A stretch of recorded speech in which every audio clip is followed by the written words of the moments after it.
दोस्तों 1902 में आई थी ए ट्रिप टू द मून और ये एक साइलेंट मूवी थी। इसके बाद दोस्तों 1903 में आई थी द ग्रेट ट्रेन रॉबरी, ये भी एक साइलेंट मूवी थी। इसके बाद दोस्तों 1913 में आई थी फैंटम और ये भी एक साइलेंट मूवी थी।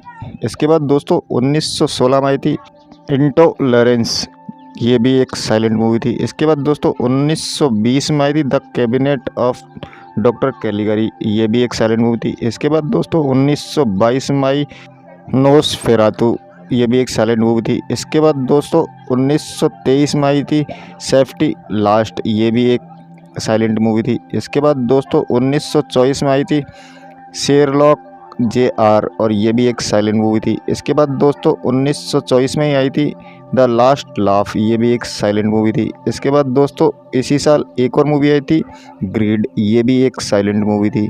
इसके बाद दोस्तों एक और मूवी आई 1924 में ही द थीफ ऑफ बगदाद, ये भी एक साइलेंट मूवी थी।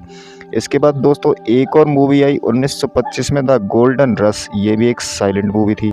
इसके बाद दोस्तों एक और मूवी आई इसी साल द फ्रेशमैन और ये भी एक साइलेंट मूवी थी।